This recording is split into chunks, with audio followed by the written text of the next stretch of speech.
नमस्कार दोस्तों, स्वागत है आपका आज के मुख्य समाचार में, जिसमें सबसे पहली बड़ी खबर में आपको बताएंगे कि कृषि कानूनों को लेकर हुई किसान पंचायत, जिसमें तय किया गया कि भारतीय जनता पार्टी को अब नहीं देगा कोई किसान वोट। जी हाँ दोस्तों, इसी के साथ दूसरी बड़ी खबर में आपको बताएंगे कि पंजाब में जारी किसान आंदोलन में शामिल हो सकते हैं राहुल गांधी, और रैली की तारीख पर इस वक्त मंथन जारी है। और तीसरी बड़ी खबर में जिक्र होगा कि कृषि बिल के खिलाफ सुप्रीम कोर्ट में डाल दी गई है याचिका, कांग्रेस सांसद ने की है कानून वापस लेने की मांग। जी हाँ दोस्तों, हर एक खबर की गहराई में आपको ले जाएंगे, लेकिन उससे पहले अगर आपको भी ऐसा लगता है कि मोदी सरकार किसान विरोधी कानून लेकर आई है, तो आप अभी इस वीडियो को लाइक कीजिए और इस लाल बटन को दबा के इस चैनल को फ्री में सब्सक्राइब करके घंटी बजाकर कमेंट पे लिखिए जय हिंद। दोस्तों, रुक करते हैं तमाम बड़ी खबरों की तरफ। कृषि कानूनों को लेकर हुई किसान पंचायत, बीजेपी को वोट नहीं देने का लिया फैसला। जी हां दोस्तों, 3 कृषि कानूनों को लेकर बरौदा हल्के के गांव कथुरा में किसान पंचायत हुई। इस पंचायत में दर्जन भर गांव व खाप के प्रतिनिधियों ने भाग लिया। पंचायत में सभी पार्टियों के प्रतिनिधियों को बुलाया गया था, लेकिन इस पंचायत में बीजेपी को छोड़कर सभी पार्टियां के लोग पहुंचे। बीजेपी का कोई भी नेता व प्रतिनिधि नहीं आने पर पंचायत में आक्रोश पैदा हुआ। इसके बाद पंचायत में सर्वसहमति से बीजेपी को बरौदा उपचुनाव में वोट नहीं देने का निर्णय लिया गया। इस पंचायत में महम के निर्दलीय विधायक बलराज कुंडू समेत आप पार्टी के सांसद सुशील गुप्ता व इनेलो पार्टी के प्रदेश अध्यक्ष नफीस सिंह राठी भी पहुंचे। इस दौरान बलराज कुंडू ने सभी पार्टियों के नेताओं को एक मंच पर बुलाने के लिए पंचायत आयोजकों की सराहना भी की। पंचायत के आयोजक अभिमन्यु कुमार व गांव के सबसे बुजुर्ग सूरज भान नरवाल ने बताया कि हमने सभी पार्टियों के नेताओं को पंचायत में आने का निमंत्रण दिया था, इसमें बीजेपी की तरफ से कोई नहीं आया। पंचायत ने फैसला लिया है कि चुनाव में बीजेपी को वोट नहीं दिया जाएगा, लेकिन वो किसी पार्टी के पक्ष में वोट देने की बात भी नहीं कहते।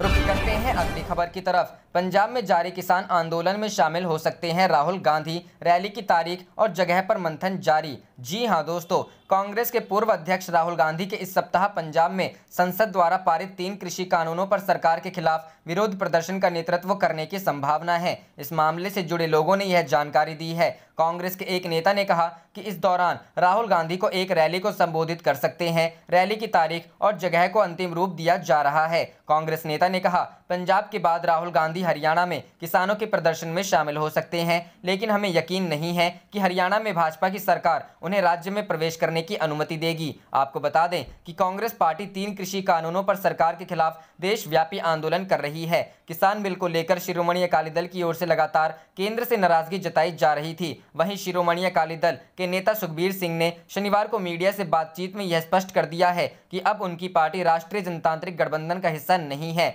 सुखबीर सिंह बादल ने कहा कि यह पार्टी के कई सदस्यों की ओर से निर्णय लिया गया है। अब यह औपचारिक हो चुका है कि गठबंधन टूट चुका है। बीते कुछ दिनों से इस कानूनों को लेकर देश भर में जगह जगह प्रदर्शन जारी है। किसान मजदूर संघर्ष कमेटी ने अमृतसर में रेलवे ट्रैक पर बैठकर रेल रोको आंदोलन शुरू किया। इनका ये आंदोलन किसान बिलों के खिलाफ था, जो 24 से 26 तारीख तक चला। रुख करते हैं अगली खबर की तरफ। कृषि बिल के खिलाफ सुप्रीम कोर्ट में याचिका, कांग्रेस सांसद ने की कानून वापस लेने की मांग। जी हां दोस्तों, कृषि बिल के खिलाफ सड़क पर प्रदर्शन जारी है। इस बीच यह मामला सुप्रीम कोर्ट में पहुंच गया है।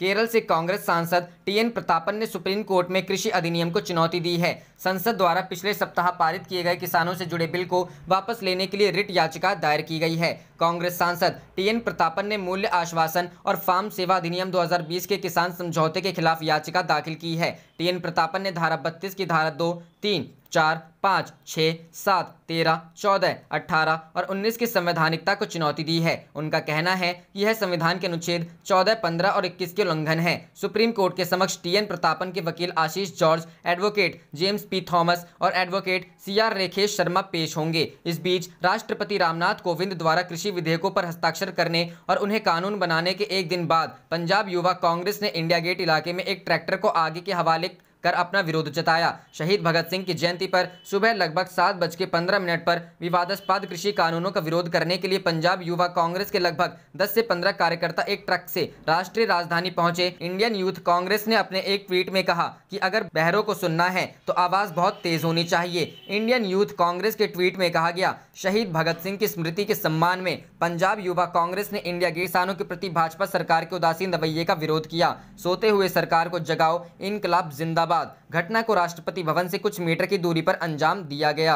रुख करते हैं अगली खबर की तरफ। कृषि कानून पर बवाल, भगत सिंह के गांव में धरने पर बैठे पंजाब सीएम अमरिंदर सिंह। जी हां दोस्तों, कृषि कानून के विरोध में पंजाब में सत्तारूढ़ कांग्रेस शहीद आजम भगत सिंह की जयंती पर उनके जन्मस्थान में धरना दे रही है। पंजाब के मुख्यमंत्री कैप्टन अमरिंदर सिंह के साथ मंत्री, विधायक और कार्यकर्ता भगत सिंह के गांव खटकर कलां में धरने पर बैठ गए हैं। उनके साथ कांग्रेस महासचिव और पंजाब के इंचार्ज हरीश रावत भी धरने में शामिल हैं। धरना शुरू करने से पहले अमरिंदर सिंह ने भगत सिंह की प्रतिमा के आगे श्रद्धांजलि अर्पित की। पंजाब का इंचार्ज नियुक्त होने के बाद हरीश रावत पहली बार पंजाब दौरे पर आए हैं। इससे पहले वह स्वर्ण मंदिर में माथा टेक कर अपने दौरे की शुरुआत करने वाले थे, लेकिन ऐन मौके पर कांग्रेस ने योजना बदल दी। पंजाब में कृषि कानून को लेकर उग्र विरोध प्रदर्शन को देखते हुए हरीश रावत ने धरने में शामिल होकर दौरा शुरू किया। रुख करते हैं अगली खबर की तरफ। अखिलेश यादव ने अकाली दल के एनडीए से अलग होने का किया स्वागत, कही ये बात। जी हां दोस्तों, कृषि से जुड़े कानूनों में बदलाव पर दिल्ली समेत देश के कई हिस्सों में विरोध प्रदर्शन हो रहे हैं।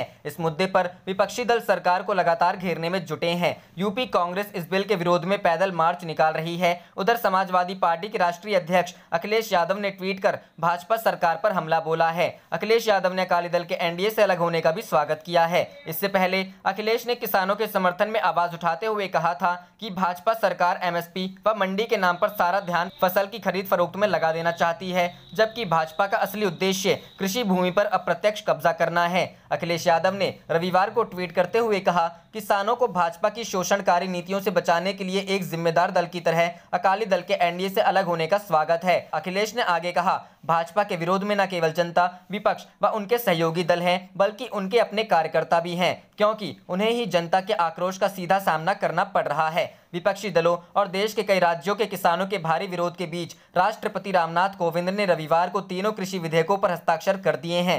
राष्ट्रपति के हस्ताक्षर के साथ ही ये विधेयक अब कानून बन गए हैं। बता दें, एनडीए में शामिल शिरोमणि अकाली दल ने इन बिलों का विरोध करते हुए पहले सरकार और फिर एनडीए से बाहर जाने का फैसला कर लिया। शिरोमणि अकाली दल के प्रमुख सुखबीर सिंह बादल ने कहा, यह वास्तव में भारत के लिए एक काला दिन है कि राष्ट्रपति ने राष्ट्र के विवेक के रूप में कार्य करने से इनकार कर दिया है। हमें बहुत उम्मीद थी कि वह इन बिलों को संसद में पुनर्विचार के लिए लौटा देंगे, जैसा कि अकाली दल और कुछ अन्य विपक्षी दलों ने मांग की थी।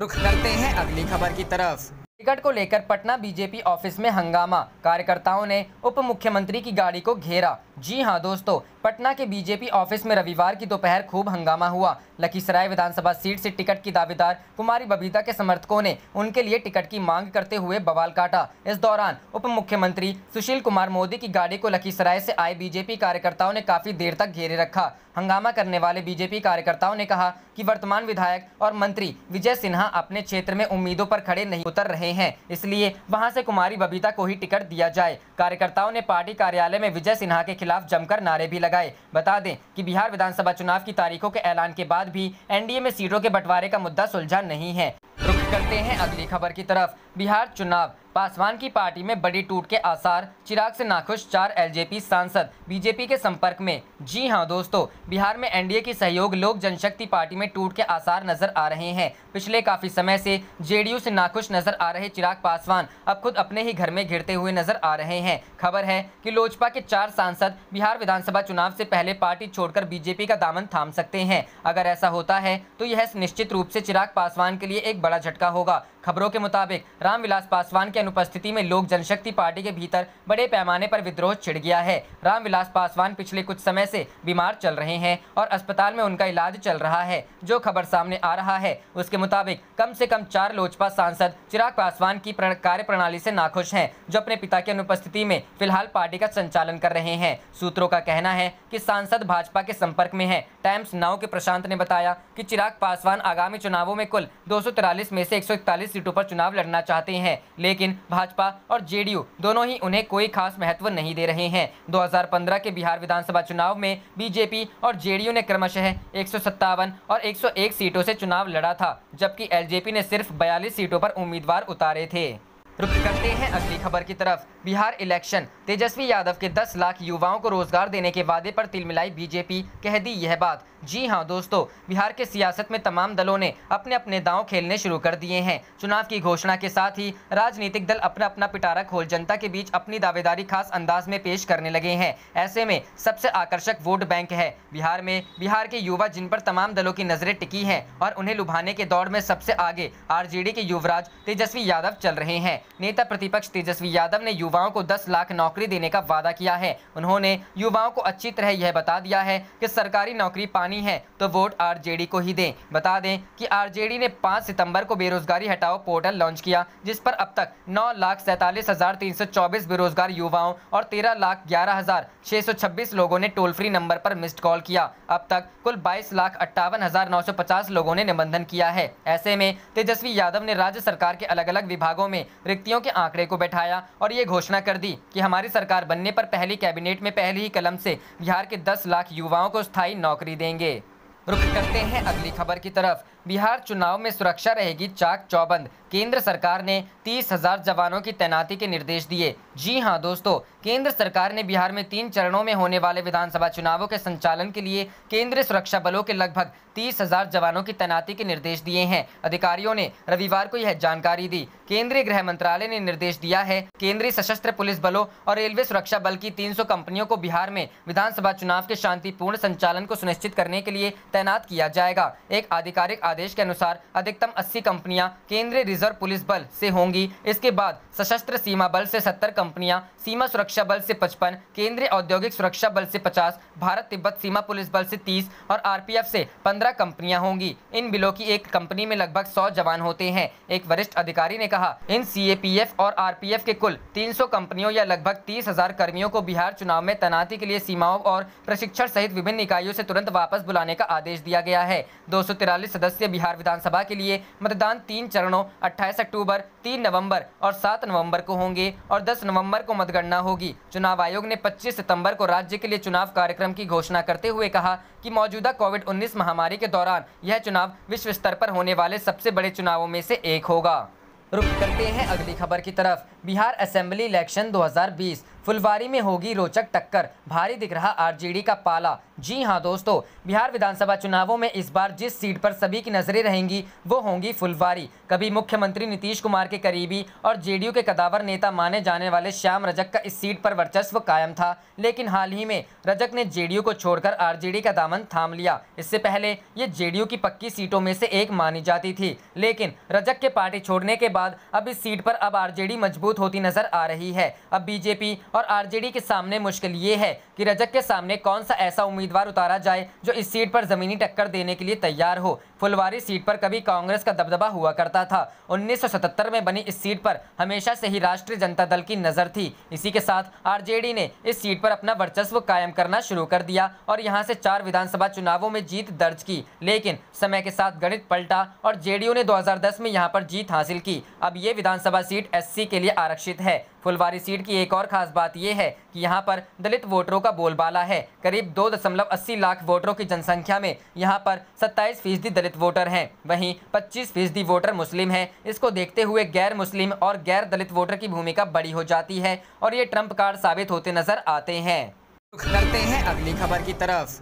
मुख्यमंत्री बघेल ने कहा, हवाई अड्डा, रेलवे के बाद अब किसानों की जमीन बेचने की साजिश। जी हां दोस्तों, केंद्र सरकार के कृषि सुधार बिल, श्रम कानून और शांता कुमार की रिपोर्ट पर मुख्यमंत्री भूपेश बघेल ने सवाल खड़ा किया है। मुख्यमंत्री बघेल ने आरोप लगाया कि केंद्र सरकार शांता कुमार की रिपोर्ट को आधार बनाकर एफसीआई, न्यूनतम समर्थन मूल्य और सार्वजनिक वितरण प्रणाली के राशन को बंद करने की साजिश रच रही है। मुख्यमंत्री ने कहा कि शांता कुमार की रिपोर्ट में यह दावा किया गया है कि सिर्फ 6% किसान ही न्यूनतम समर्थन मूल्य पर फसल बेचते हैं। यह पूरी तरह गलत है। छत्तीसगढ़ में 85 से 90% किसानों ने एमएसपी पर फसल बेचा है। शांता कुमार की रिपोर्ट में कहा गया है कि 40 से 60% हितग्राही पीडीएस का राशन नहीं लेते हैं और यह खुले बाजार में बेचा जाता है, जबकि छत्तीसगढ़ में 66 लाख परिवार का राशन कार्ड आधार से लिंक है और 98% लोग पीडीएस का राशन ले रहे हैं। सीएम बघेल ने कहा कि केंद्र सरकार छत्तीसगढ़ में एफसीआई को बंद करना चाहती है। शांता कुमार की रिपोर्ट के अनुसार पंजाब, हरियाणा, आंध्र प्रदेश, छत्तीसगढ़, मध्य प्रदेश और उड़ीसा राज्यों को खाद्यान्न संग्रहण का अनुभव है,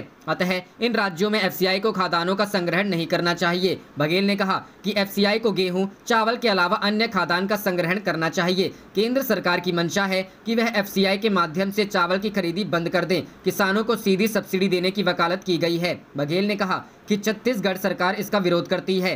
केंद्र सरकार हवाई अड्डा और रेलवे को बेचने के बाद अब किसानों की जमीन बेचने की साजिश रच रही है। कृषि और पीडीएस को कॉर्पोरेट के हवाले करने की साजिश। कृषि पर भविष्य में लगा सकता है टैक्स। किसान को ट्रेडर बताकर बिल पास कराया गया। कृषि को व्यापार बताने का विरोध। श्रम कानून समवर्ती सूची में राज्यों को बिना विश्वास में लिए बिल पास कराया गया। बीपीएल को पीडीएस के राशन की जगह नकद देना चाहती है केंद्र सरकार।